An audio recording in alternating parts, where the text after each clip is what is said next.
Hi, welcome to the Loopy Yarn Corner. This video is going to be the first video in a series of videos that teach you how to crochet from step 1. If you don't know anything about crochet at all, this series is the one for you. So to start off with, you're going to need a crochet hook. These come in all kinds, all sizes, all different shapes. This is just a regular aluminum crochet hook, 5.5 millimeter is the one that I'm going to be using today. You're also going to need yarn. Now, there are, just like crochet hooks, there are a ton of different kinds of yarn.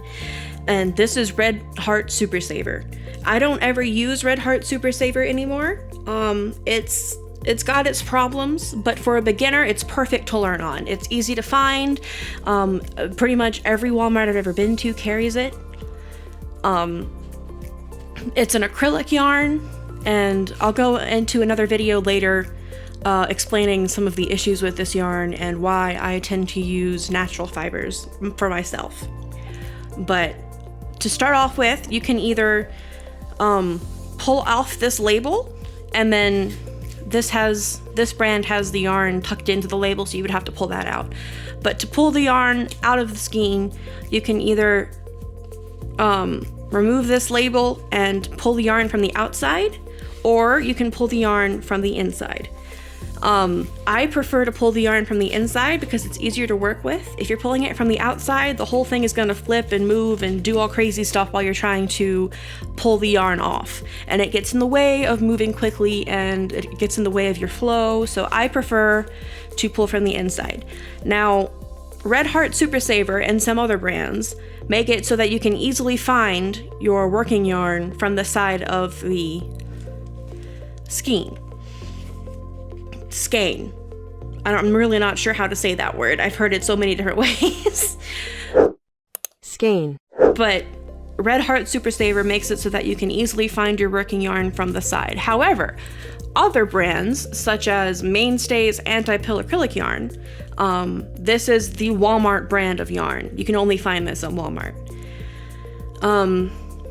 Usually, any skein that is shaped like this, you're gonna have to go digging for the yarn from the middle. I see one right here that's probably the end of the other. Yeah, so that's when you pull one out and it looks like this, and then it feeds into the outside. That's the side that you want to tuck back into your label, and then you're going to go to the other side to go digging for the side you want to work with. And usually what happens is you pull out a huge chunk like this,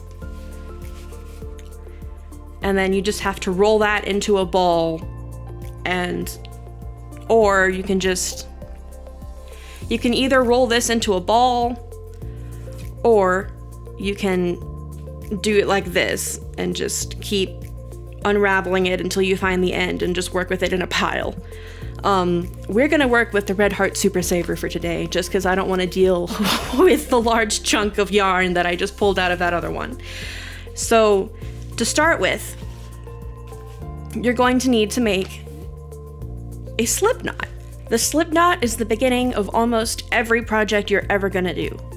There are some where working in the round, you're gonna make a circle knot. But for most projects starting out, you're gonna do a slip knot. So what I do to make my slip knot, and there's a billion ways to do this, pretty much every YouTube channel you find explaining the slip knot is gonna tell you a different way to do it.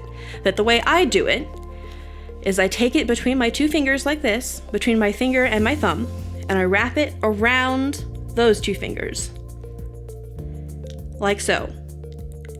And then I pull it back between the finger and the thumb, and I wrap it around like that. Take the crochet hook and pull it through, and then pull tightly on both sides.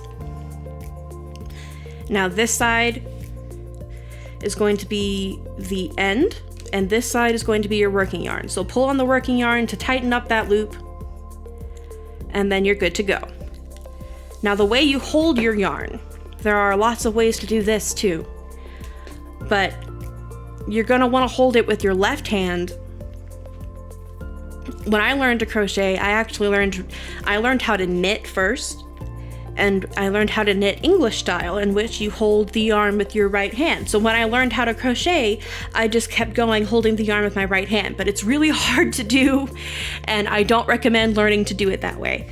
So what I do is I wrap it, I put it between these two fingers, and I pull it over this finger, and on the other side we go under the middle finger, here it is, under the middle finger, over the ring finger, and under the pinky. And that is how I hold my yarn. Now to get closer to the working yarn, you can just pull on the end like that. So now we're ready to start our chain. And then the chain is going to be the beginning of most every project ever. There are other things you can do, like foundation row, but again, for beginners just starting out, a chain is going to be the way to go. So you can hold the yarn, the hook like this, or you can hold the hook like this. I hold the hook like this because I find it helps me move faster, but you can do either way. So to start your chain, you're going to want to hold the end of your yarn between your thumb and your middle finger like this. And you're going to want to stick your index finger on your left hand out so that you have some space between your hook and your finger. And you're going to want to push back into that space, wrap it around, and pull it through. And that is your first chain. Let's do it again. Push through that hook, push the hook through the yarn like that, wrap it around, and pull it through. Now when you push into it and pull the yarn over, that is called a yarn over, and you're going to use it for practically everything. Lots of stitches call for a yarn over, and you yarn over with every stitch that you do practically. So it's a good thing to get in your brain space doing it the right way. Now, something that'll help you remember how to yarn over is you'd never want to do it that way. That is going to mess you up. You always want to do it that way. And the way you remember it is when you're looking at it like this, the yarn should be going from right to left. Okay, so pull through, yarn over, right to left, pull through, keep it going, yarn over, right to left, pull through, and then we can count our chains. Now, to count it, all of these little V's that you see is one chain. So each V is one chain. So 1, 2, 3, 4, 5, 6, 7. And you don't count the loop that is on your hook. So that's 7. We're gonna get to 15, 16 actually. So 7, yarn over, pull through, that's 8.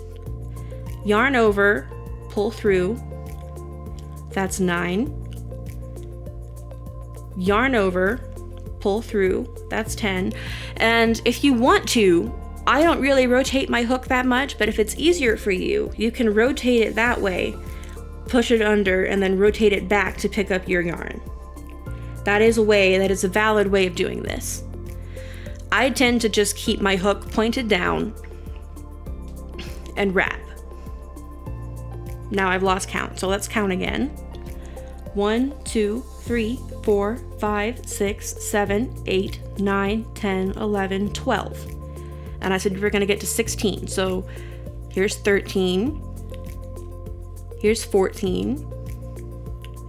Here's 15. And here's 16. Try to keep your chains as loose as possible. And something else that you want to be doing, I'm going to go a few more chains and then I'll show you how to unravel them. You want to make sure that when you're making any kind of stitch, you want to pull it back to the point on your hook that isn't tapered. So if you look really closely at the hook here, it tapers down into a point and into the hook. You want to push your yarn back to the point that isn't tapered. So around, pull through, and push back to the point that isn't tapered. That's going to help you not make it too tight. Because if you stay right here at the edge, it's a lot thinner there. And then if you try again, it's going to be too tight to pull your hook through. So if you want to undo anything that you've done, all you have to do is pull the hook out and pull on your working yarn. And it just unravels. Now I need to count again because I have no idea where I am. So there's that. And we have 1, 2, 3, 4, 5, 6, 7, 8, 9, 10, 11, 12, 13, 14, 15. So let's do one more, and that'll put us at 16. I recently had to learn how to crochet with my left hand holding the yarn. Like I mentioned, I learned how to do it with my right hand holding the yarn. So for me, picking up the yarn is still a little tricky. So it takes me a minute, but as you practice, it'll get easier. So here's that last chain, 16. And at that point, we are ready to move on to video 2. So thank you for watching. I hope this was helpful to you. Just keep practicing the chain as much as you can to make sure that you can get it with an even gauge and that nothing is too tight. And then when you're ready, move on to video 2, and I'll see you there. Thank you. Bye-bye.